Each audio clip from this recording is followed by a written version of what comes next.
शास्त्री जी महाराज सरकार की जय हो। जनता जनार्दन और उपस्थित समस्त अतिथिगण, इस कार्यक्रम के आयोजक तिवारी जी, जो आज टीकमगढ़ धरा पर पावन बेला धर्म की आयोजित हुई है और जो महाराज के श्री चरणों के आने से एक सामाजिक समरसता का जो माहौल निर्मित, वो अद्वितीय है।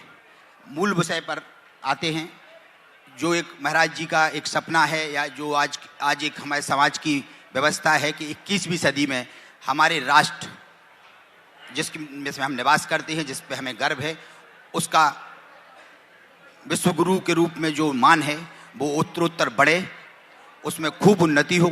इसके लिए आज हम लोग यहाँ उपस्थित हुए हैं। इस संबंध में हमारे जो विचार हैं, पहला प्रश्न गुरु जी पर हमारा आपसे है कि सनातन धर्म कालांतर से चला आ रहा है, इस पर कई विपत्तियाँ आई, आज भी ये चल रहा है। अभी ऐसी तमाम पंथों के अलग हुए, पंथों ने अपनी अपनी राहें ली, तो हमारा ये निवेदन है कि सनातन धर्म जो है उसको प्रबल करने के लिए सारे पंथों की जो अच्छाइयाँ हैं उनको साथ में लाया जाए, जो क्रूतियाँ हैं उन्हें दूर किया जाए। ऐसी व्यवस्था कैसे संभव है? बहुत अच्छा प्रश्न है आपका। आपने कहा कि सनातन धर्म से अनेक पंथ निकले हैं और उसमें अनेक पंथों में निश्चित रूप से बहुत सी खूबियां हैं, बहुत अच्छाइयां हैं, बहुत से गुण हैं, और सनातन को और कैसे मजबूत बना करके और वर्तमान समय में सामाजिक समरसता कैसे की जाए, शायद आपका प्रश्न ये है।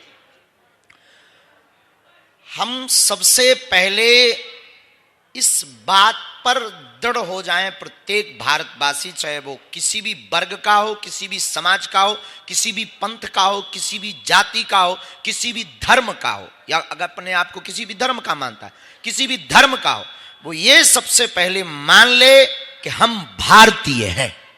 जी महाराज जी।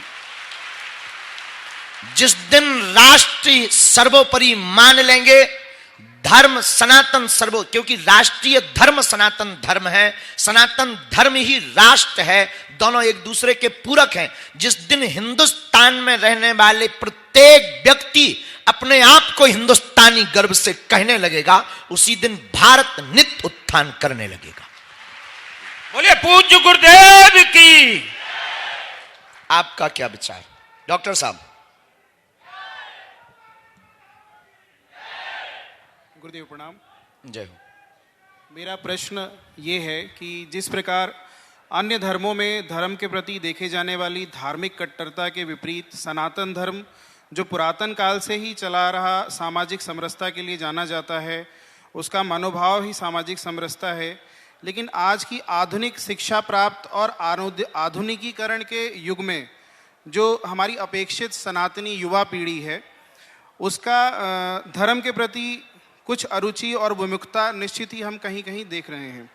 तो इस अपेक्षित सनातनी युवा पीढ़ी का इस धर्म के वैराग्य को दूर कर उनकी आंखों पे जो ये पश्चिमी समाज और आधुनिकीकरण की धूल को हटाकर हम अपने आदि अनादि काल से चले आ रहे सत्य सनातन धर्म की दिव्य ज्योति को जलाने की दिशा में इस युवा पीढ़ी को किस प्रकार से आप दिशा निर्देश, संदेश या मार्गदर्शन देना चाहेंगे? ताली बजाई जाए डॉक्टर साहब के लिए।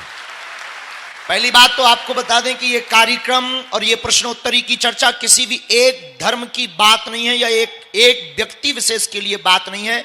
ये भारत के राष्ट्र निर्माण के उत्थान की बात हो रही है कि भारत में रहने वाला प्रत्येक युवा उन्नति कैसे कर पाए। और आपने एक जो बहुत प्यारी बारीकी इस प्रश्न में पकड़ी है, जिससे हमें मन बहुत गदगद हुआ है। आपने कहा कि युवा जो पाश्चात्य सभ्यता की तरफ दौड़ रहा है, आधुनिकीकरण की जो धूल उसकी आंखों पर पट्टी मोटी परत बन के रह गया, उसकी परत को हटा करके हम अपनी प्राचीन संस्कृति से कैसे उसको जगाएं, आपका ये प्रश्न है। सबसे प्रथम और सबसे बढ़िया बात डॉक्टर साहब ये है, जो वर्तमान सरकार को करनी चाहिए और प्रत्येक भारतीय व्यक्ति को जिसकी पहल रखनी चाहिए, भारतीय शिक्षा नीति में बहुत जल्दी ठीक सुधार चाहिए। भारतीय शिक्षा नीति में जब तक संस्कृति के बारे में नहीं पढ़ाया जाएगा, हमें अंग्रेजी से क्या लेना देना है। हमें विदेशी व्यक्ति माइकल जैक्सन के इतिहास से क्या लेना देना? हमको स्वामी विवेकानंद के इतिहास से शिक्षा मिलनी है। हमें रानी लक्ष्मीबाई की शिक्षा से, महारानी लक्ष्मीबाई की जीवनी से शिक्षा मिलनी है।